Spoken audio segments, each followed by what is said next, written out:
He mihi nui kia koutou katoa, ko Debbie Freeman tōku ingoa, no hera taonga aho, e mahi ana aho ke te tare te papa atawhai ki te whanganui a tara aho. Kia ora koutou mō tēnei hui pai ke te wharawaka. Nō reira, tēnā koutou katoa. Kia ora everybody, I'm Debbie Freeman from Department of Conservation. First of all, I'd like to very much welcome you all to Te Wharawaka today, and very much appreciate you taking the time out of your busy schedules to share your knowledge and experience and your perspectives on the issues we have to talk about today. I'd also like to very much thank WWF New Zealand and particularly Lucy for all your support and help to co-host this workshop today, and also our planned workshop for tomorrow. So I'm just going to give a very brief overview of the domestic context relating to marine protection and climate change. Firstly, an overview of the key policy drivers relating to this issue, and also provide my perspective on some of the priority future needs for improving our approach to incorporating climate change into marine protection. So climate change has been identified as one of the top 5 pressures having the largest impacts on biodiversity globally. It has been recognised as a key pressure in Te Mana o Te Taio, Aotearoa New Zealand biodiversity strategy, which was released last year. Te Mana o Te Taio identifies outcomes relating to increasing resilience to climate change and the role of biodiversity in mitigating climate change. Climate change affects land, freshwater and marine ecosystems, but has a proportionally greater impact on the marine systems, as you can see in the diagram to the bottom right there. And we'll hear more about some of these impacts later on this morning.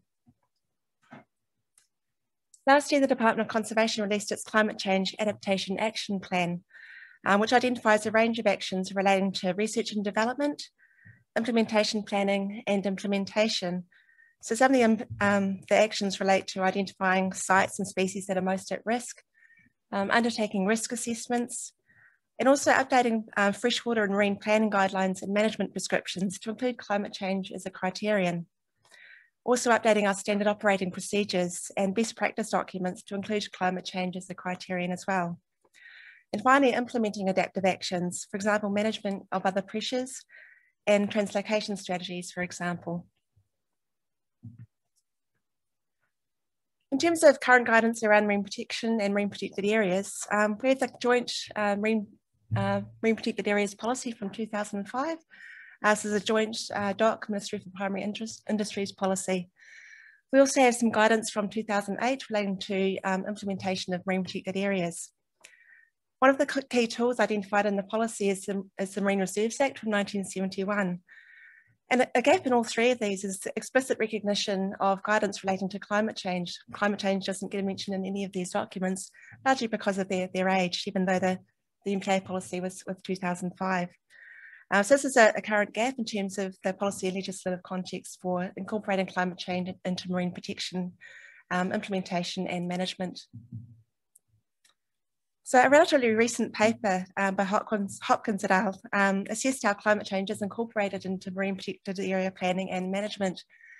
It included the Hauraki Gulf as a case study and concluded that there was recognition of climate change impacts in academic and grey literature, but there's no clear link between MPAs and climate change. And this contrasted with, for example, Central California, where there was explicit recognition of climate change in the marine protected area approach, and clear recognition in policy documents, as well as the grey and academic literature.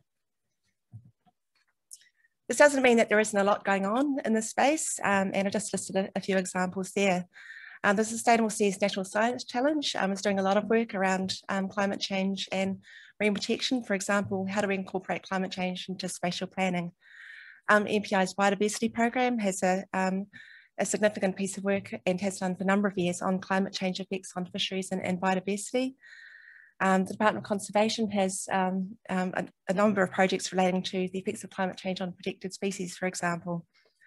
And I mentioned our Climate Change Adaptation Action Plan. And of course, we also have this workshop, which was funded through DOC's Budget 2018 Marine Protected Areas Research Program.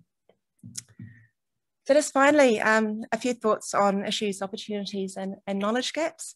I've just realised what I've got written here is different from what I have on screen, so I might just move right here so I can see the screen. Oh no, I go use this one, make life easier.